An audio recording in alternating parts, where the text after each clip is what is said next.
Writing and city life. So friends, पिछले video में हमने डिस्कस करे थे इस सिटी के, मेसोपोटामिया के कुछ factors, political factor, culture factor, है ना। बट आज हम लोग स्टडी करेंगे मेसोपोटामिया के बारे में कि मेसोपोटामिया सिटी कैसी थी।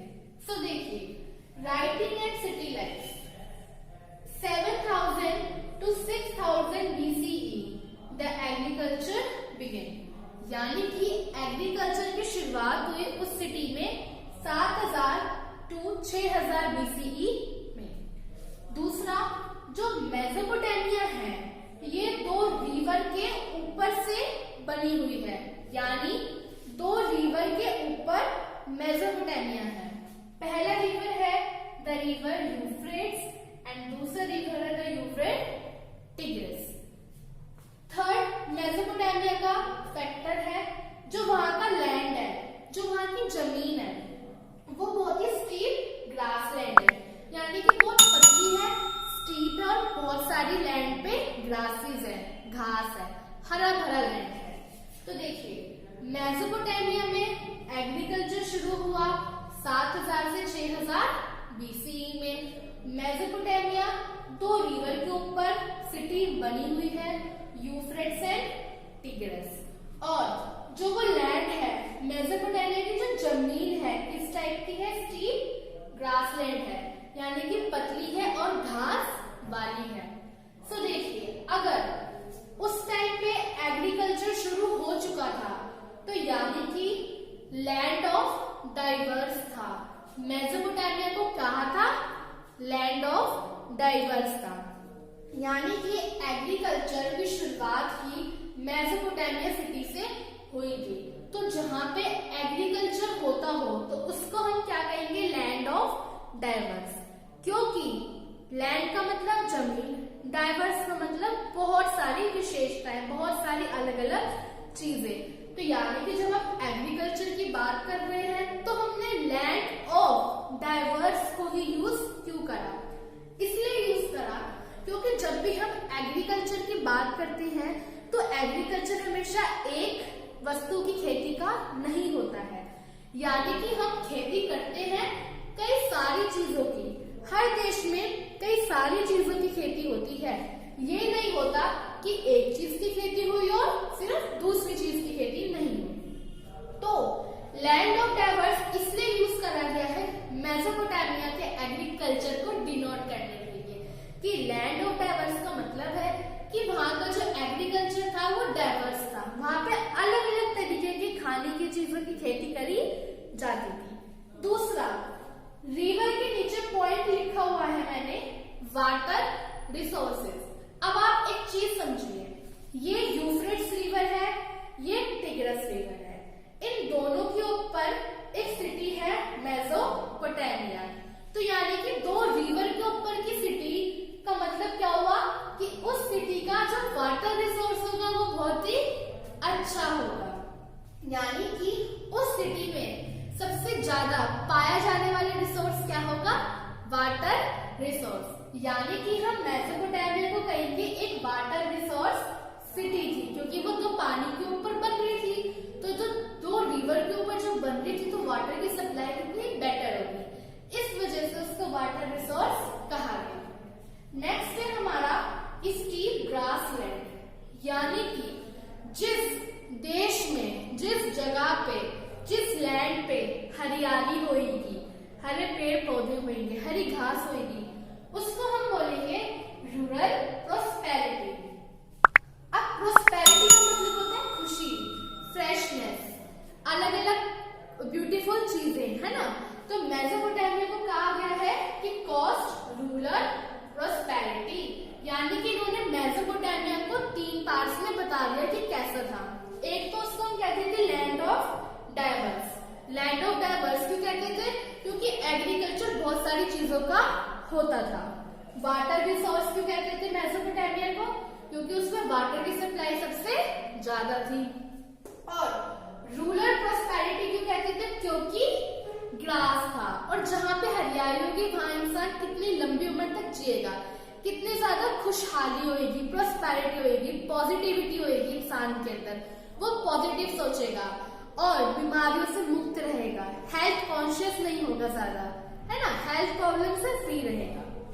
दूसरी बात, आप यहाँ पे सोच रहे होंगे कि प्रोस्पेरिटी के साथ तो हम अर्बन भी ला सकते थे, पर रूरल भी क्यों लाए? अब एक मेरी बात ध्यान से सुनिए, आज के टाइम को देखते हुए या फिर पुराने टाइम को देखते हुए आप सोचिए कि अर्बन में ज्यादा पेड़ पौधे, ग्रास वाली जमीन होती है या फिर गांव में होती है? तो दोस्तों बिल्कुल ऑब्वियस आंसर है इस चीज का कि गांव में ही सबसे ज्यादा अब इस टाइम पर, पहले के टाइम पे हरियाली थी, इस वजह से रूरल प्रोस्पेरिटी यहाँ पे यूज करा गया है।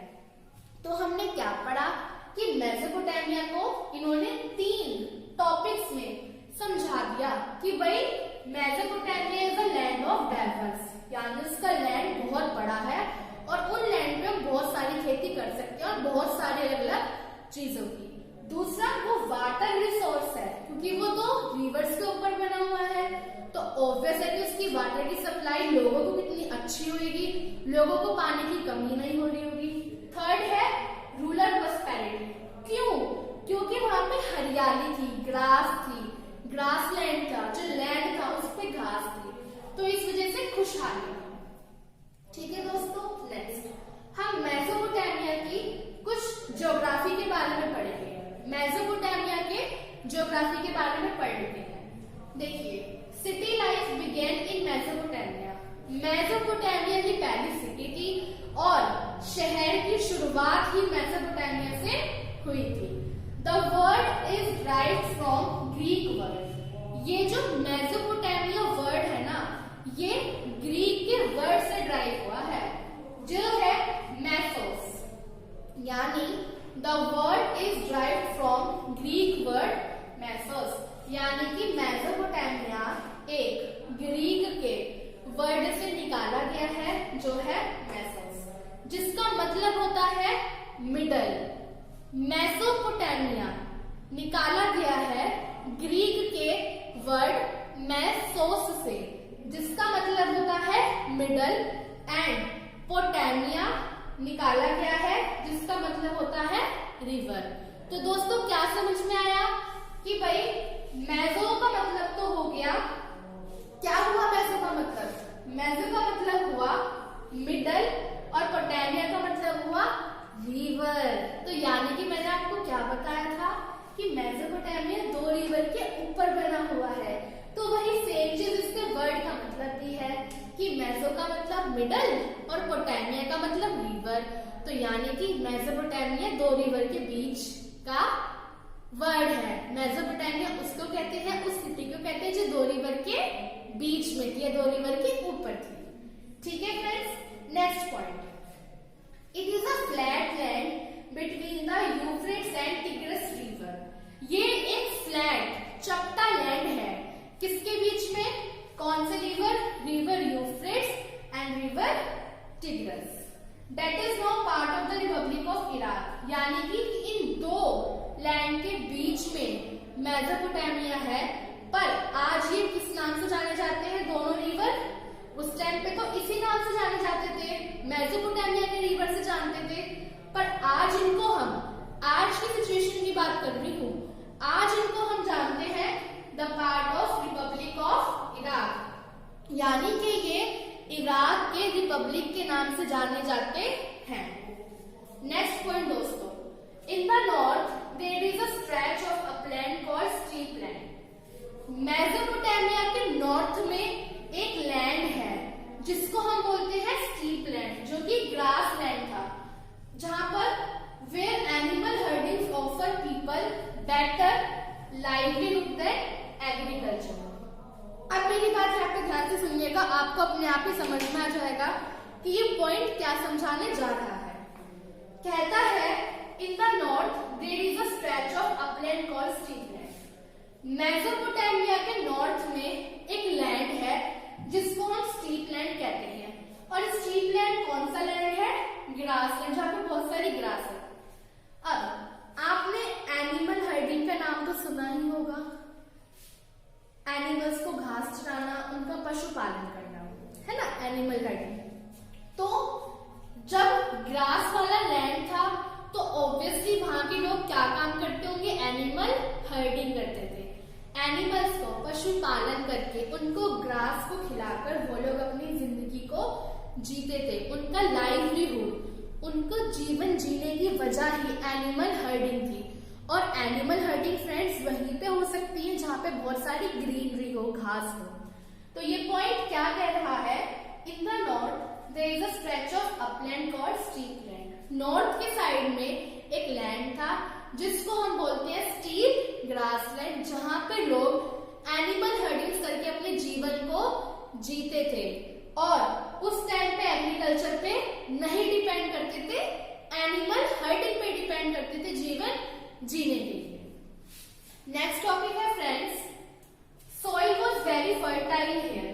जो सॉइल था, जो जमीन का सॉइल होता है, वो बहुत ही फर्टाइल था। आप कैसी भी खेती करोगे तो वो एकदम से हो जाएगी। तो soil was very fertile here but agriculture was very threatened because of natural causes. क्या कह रहा है कि सॉइल, मिट्टी की गुणवत्ता, मिट्टी का जो उर्वरक होता है, गुणवत्ता होती है, वो बहुत ही अच्छी थी, बहुत ही फर्टाइल थी, उपजाऊ थी कि तुम कुछ भी उस पे उपाओगे ना वो उप जाएगा। तुम अनाज करोगे तो अनाज भी हो जाएगा, चावल करोगे तो जो मिट्टी थी, जो मिट्टी की गुणवत्ता थी वो बहुत ही उपजाऊ थी, सॉइल बहुत ही फर्टाइल था। बट एक चीज की कमी थी, एग्रीकल्चर करने से लोगों को वहां पे डर लगता था। क्यों? Because of natural causes. वहां पे उस टाइम पे प्राकृतिक आपदाएं बहुत आती थी, ज्यादा रेनफॉल हो गई, क्योंकि फ्रेंड्स क्या होता है, हम एग्रीकल्चर के लिए रेनफॉल पे डिपेंड करते हैं। Heavy rainfall means heavy farming, good farming, and low rainfall means low farming. और कभी कभार एक्सट्रीम हैवी भी खतरनाक होती है एग्रीकल्चर के लिए, है ना। तो यही कहा गया है कि जमीन तो बहुत अच्छी थी पर एग्रीकल्चर ज्यादा इसलिए नहीं कर पाते थे क्योंकि वहां पे प्राकृतिक आपदाएं बहुत ज्यादा आती थी, नुकसान बहुत ज्यादा हो जाता था एग्रीकल्चर का। नेक्स्ट पॉइंट है, यू आर लागेश, यूरोप एंड मारी were the earlier cities. Mesopotamia की सिटीज भी थी।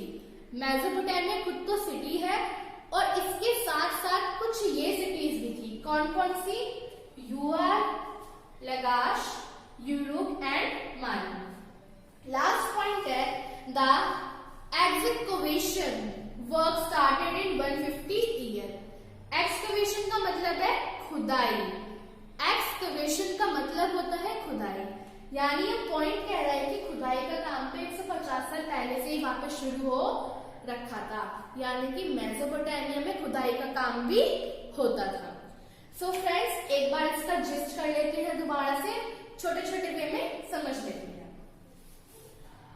मेसोपोटामिया की 3 विशेषताएं हैं, 3 फीचर्स हैं, और फीचर्स हमेशा उसी के होते हैं जिसकी हम अच्छी चीज बताना चाहते हैं कि भाई इस लड़की के ये फीचर्स हैं, ये इस चीज में अच्छी है।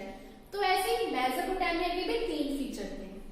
एग्रीकल्चर वहां पे था तो वो लैंड ऑफ डाइवर्स था, 2 रिवर्स के बीच में था, तो वाटर रिसोर्स सिस्टम जो था मेसोपोटामिया का बहुत ही अच्छा था।